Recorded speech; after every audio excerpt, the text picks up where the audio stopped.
Olá, aqui quem fala é Michele Camargo, seja bem-vindo a mais um vídeo do nosso canal. E no vídeo de hoje a gente vai abordar um tema novo, que é os ensaios destrutivos e não destrutivos, mais especificadamente sobre o teste hidrostático e também o ensaio de estanqueidade.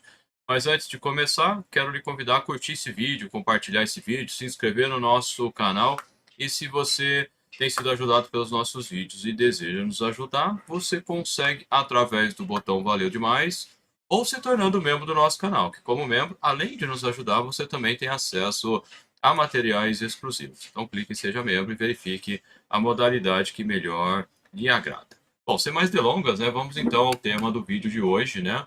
E por que nós estamos fazendo esse vídeo? Porque a gente tem curso dessa área também, a gente já fez treinamentos em empresas desse tema, e a gente acaba não abordando tanto no canal, vai ser a primeira vez que a gente fala sobre isso, exceto no curso de mecânica de resistência dos materiais, mais especificadamente sobre os testes, nós estamos começando a falar agora, né? Bom, nos ensaios destrutivos e não destrutivos, eles são terminologias que já diz para nós o que é, né? Então, quando a gente vai estudar a resistência dos materiais, a gente precisa saber qual é os limites que os materiais eles suportam baseado no tipo de solicitação que ele está sofrendo. Então, são várias resistências que os materiais vão ter. Né? Por quê? Porque tem vários tipos de esforço. Por exemplo, eu tenho esforço de tração, tenho esforço de compressão, torção, flexão, né, que é uma mistura de compressão e, e também de compressão, mais entre outras coisas. Tem teste de fadiga, tem teste de flambagem e por aí vai. Tem uma série de tipos de testes que são feitos nos materiais com o objetivo de você extrair as propriedades que lhe interessam naquele tipo de teste. Né?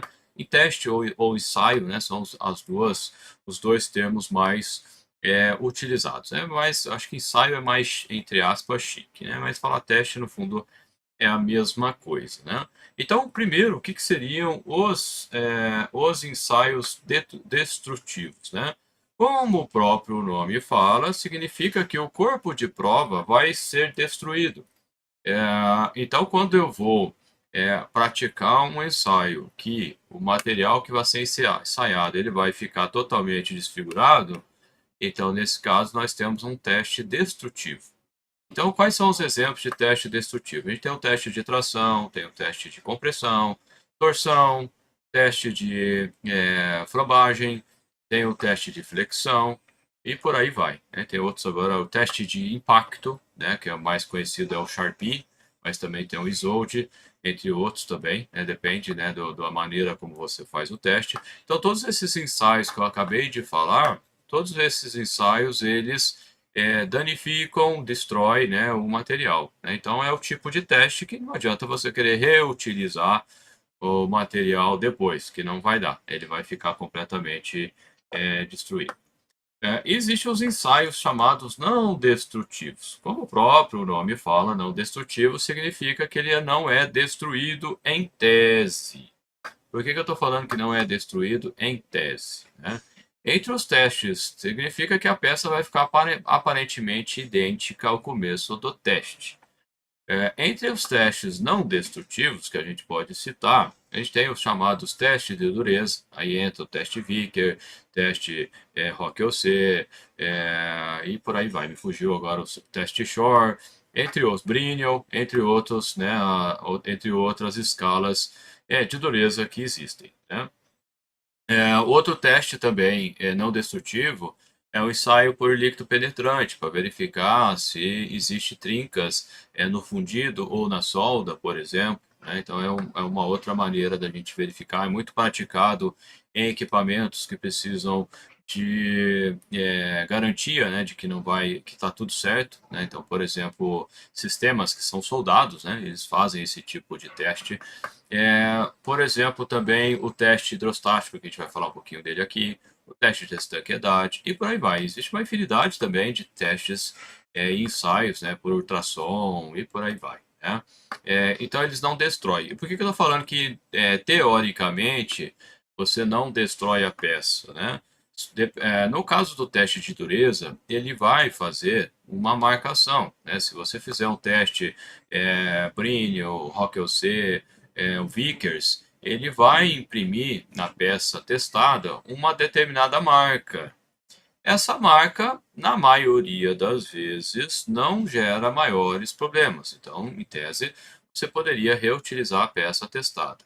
Porém, se a gente for querer testar a face de um selo mecânico, por exemplo, aonde, né, a face tem que ser um selo mecânico úmido, que a face tem que ser totalmente lisa, se você fizer um teste de dureza nessa face, você vai danificar essa face e pode ser prejudicial. Não estou dizendo que vai ser sempre, mas pode ser prejudicial ao funcionamento do selo mecânico. Então, nesse sentido, né, talvez não seja possível de você reutilizar aquele material por conta desse teste de dureza, né?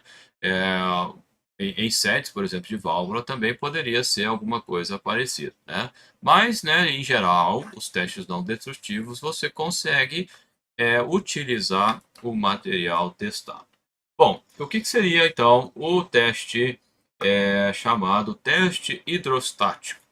Teste hidrostático, quando a gente fala hidro, significa que ele é feito com líquidos, embora exista o teste pneustático, a gente poderia falar dessa forma, que é utilizado com ar comprimido, que é similar ao hidrostático, só que ao invés de eu usar um líquido, eu utilizo o ar comprimido, né, como eu acabei de falar.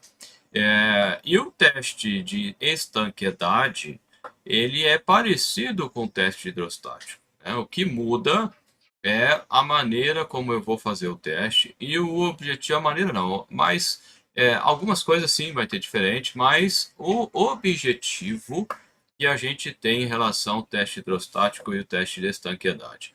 O teste hidrostático, ele vai verificar a resistência mecânica do conjunto fabricado, né? Então, eu vou mostrar uma imagem daqui a pouquinho. Eu vou pressurizar esse sistema e verificar se eu tenho algum tipo de deformação além da conta, né? Se tiver além do que vai ter deformação, vai ter. Não pode ser além do permitido pelas normas que foram utilizadas para a confecção, né? Para o projeto e confecção do componente, né?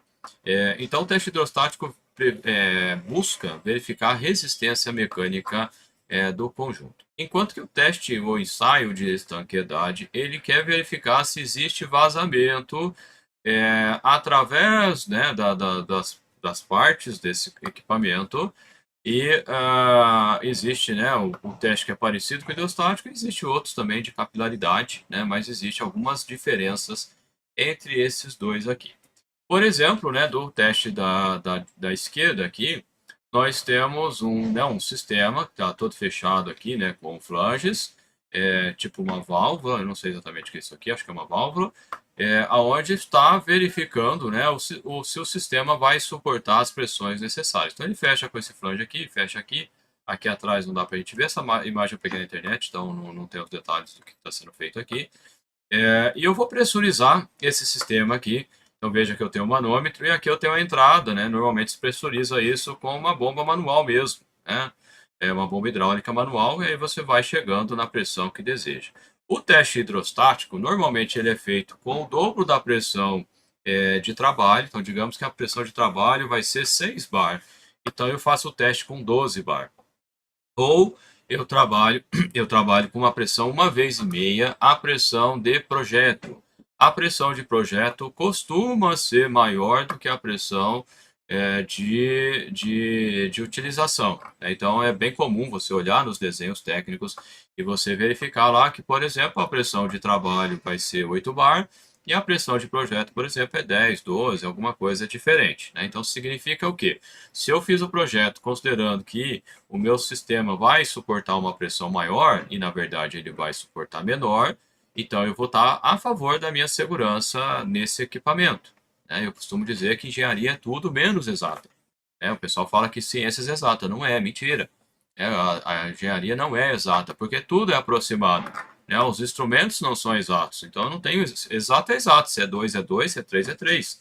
Não é 2 mais ou menos uma tolerância. Se é 2 mais ou menos uma tolerância, significa que não é Exato, né? Porque a gente não tem instrumentação para ter tão exatidão nesse sentido. É claro que quanto melhor a minha instrumentação, mais preciso é as minhas medidas, né? E se eu faço os cálculos com medidas mais precisas, eu vou ter, consequentemente, cálculos mais precisos, mas eles não serão exatos por conta disso, que é feito dessa forma, pressão maior de trabalho e a pressão de projeto maior do que a pressão de trabalho propriamente dito, né? De um modo geral, isso acontece, né?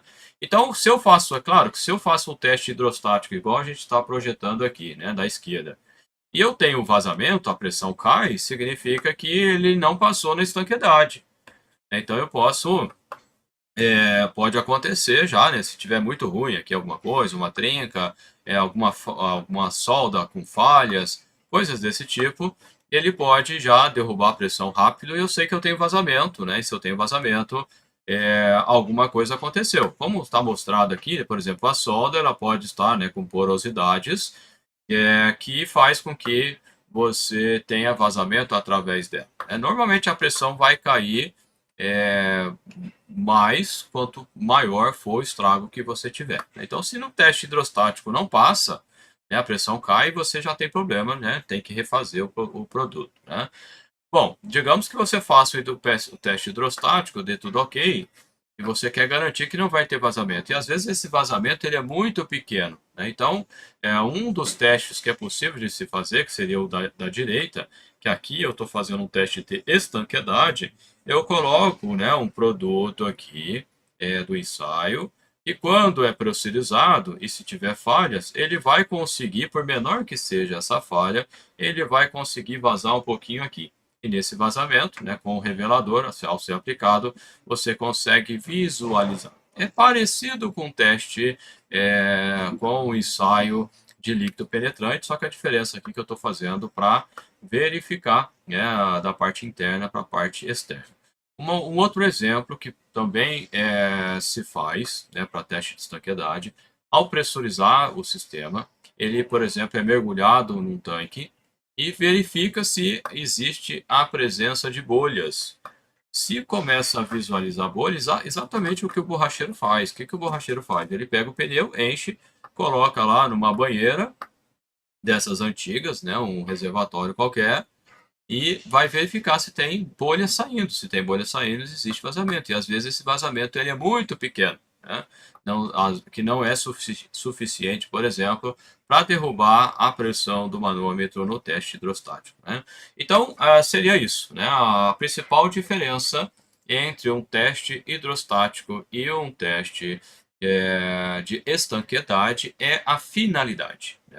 De novo, o teste de estanqueidade verifica, queremos verificar vazamento, enquanto que o teste hidrostático ele visa verificar a resistência mecânica do equipamento, né?